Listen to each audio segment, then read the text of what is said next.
Donc c'est une coupole d'association. Je vais juste 2-3 slides pour planter un décor parce que je veux vraiment laisser la parole aux intervenants que nous avons sollicités.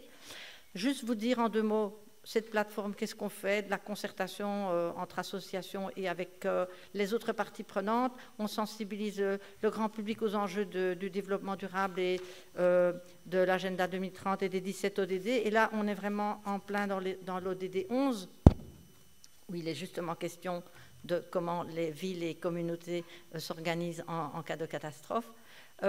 Et donc, on va mettre les slides, ils seront sur le site du congrès.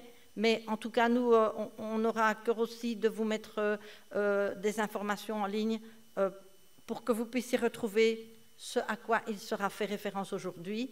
Parce que, voilà, quand on n'est pas un spécialiste des questions qui vont être abordées, c'est important. Donc, vous allez entendre Patrick installer du collectif SOS Inondation Tubize. C'est le citoyen inondable inondé, il vous racontera. Le citoyen ou la citoyenne bénévole qui est Anne Durieux et qui nous parlera de toute son expérience depuis 2021.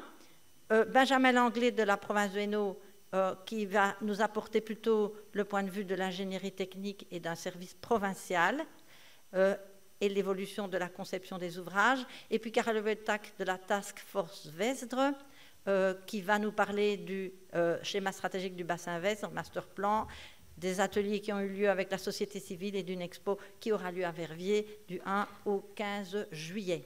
Et puis le cadre peu général, bon voilà, on n'avait pas le temps de faire plus d'intervenants, mais je vous passe le slide et vous le retrouverez sur notre site. Il y a un site qui explique énormément de choses, la directive inondation, les différentes étapes des plans de gestion, prévention, mise en place des comités techniques, protection, préparation, réparation. C'est M. Benjamin Englebert qui m'a très gentiment expliqué tout ça et qui est dans la salle également. Et donc, comme on n'a pas beaucoup de temps pour cet atelier, eh bien, nous pourrons poursuivre pendant le lunch. Voilà. Et alors, juste encore un slide avec des informations plus... bon, les subsides aux communes, ça c'est quelque chose qui a déjà eu lieu fin 2021, si vous voulez poser des questions à M. Englebert là-dessus également. L'appel à projet résilience, biodiversité, climat. On aurait aussi voulu inviter quelqu'un du projet culture du risque inondation du contrat de rivière ESCO-LIS, mais il n'était pas disponible et puis c'était un peu court.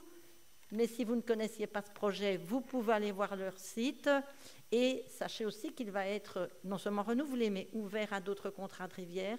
Ça nous semble quelque chose de fort intéressant que nous aurons l'occasion aussi d'approfondir dans d'autres circonstances. Et enfin, Citizen Scan, c'est un réseau de bénévoles qui s'est constitué suite aux inondations de 2021. Donc, vous pourrez retrouver tous ces liens-là vers notre site. Et donc, je vais directement passer la parole à Patrick Installé.